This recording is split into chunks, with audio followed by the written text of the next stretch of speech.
Calculus grade 12. So in this differential calculus grade 12 tutorial, we are going to work on how to differentiate this expression using the power rule.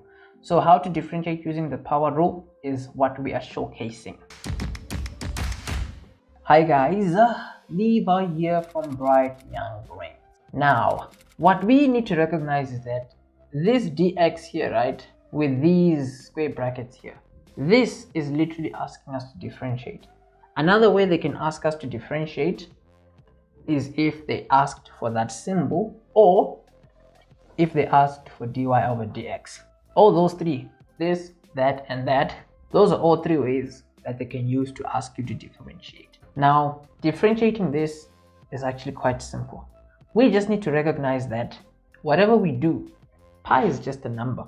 It's not a variable. Whatever we're going to differentiate here, we mainly just need to focus on x. So before we can focus on x though, we have to simplify this, because we can only use the power rule if we have something in that format. Now, something in this format means that we have an exponent, a base, and a coefficient. As long as you have a coefficient, a base, and an exponent, differentiating this, all we will know we have to do is exponent times coefficient and then exponent minus 1. Pretty simple. We cannot do that here immediately, hence why we have to simplify. Now, to simplify, all you need to keep in mind is the way this is laid out, right? We cannot differentiate it like this. So what you have to do is, where x is, you want to write it next to your value there, so that you can clearly see a coefficient, a base, and an exponent. So what I mean is, the way this is laid out, there's like a 1 in front of that x to the power of negative 1. So what you want to do is, you want to take this value and put it next to that coefficient. So to simplify, you will still just need to have dx with the square brackets there. So here, this is what you're going to have. As long as you take this and you put it next to your value there, you have to change the exponent from negative to positive, or from positive to negative. You always have to do that. You see, the reason why we have done this is so that we have something like this. You see, a here is being represented by this value. X is our base, and then our exponent is a positive 1 there. So keep that in mind. Simplifying this, you have to recognize that 3 here qualifies as our coefficient, or rather this negative 3. The negative 3 is there, perfect. However, this square root symbol with like a 3 there and a tiny 2, or rather this cube root symbol here with x squared, what you want to recognize is, when you want to simplify this for it to be fit for you to differentiate, all you have to do is, this value out here, you have to take it under the exponent in there. So this will be written as x to the power of 2 over 3, because the 3 there goes under the 2 over there.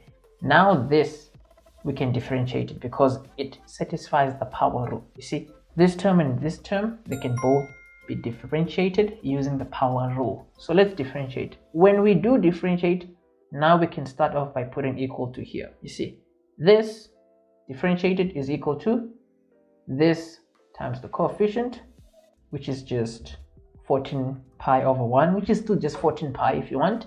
And then here, 1 minus 1 there is just going to be x to the power of 0, of which anything to the power of 0 is just a 1. So we don't have to put a 1 there. You can just leave it open. Here, we know that 3 over 2 times negative 3 there, that's going to give you a negative 2. And then removing 1 from the exponent, we know that this value minus 1, you're going to have negative 1 over 2 there. Now the good news is, here you will have, let's say, 3 marks out of 4, but you don't want 3 out of 4, you want 4 out of 4. You see, the way we're going to get our 4 out of 4 is by making sure that we leave this with a positive exponent. Now what you want to recognize is that this negative 2 here is over 1. So to leave this as a positive exponent, what you want to do is, this x to the power of negative a third there, it goes down to where the 1 is. And then there you go. This is going to be your final answer. Remember, as long as you're simplifying, always keep the dx with the square brackets. The moment you're done simplifying and you have actually differentiated, then you can start off with equal to, you drop those square stuff, and then you just carry on. This is how you differentiate. Now, for more ways on how to differentiate, you can check out the differential calculus playlist or the calculus playlist.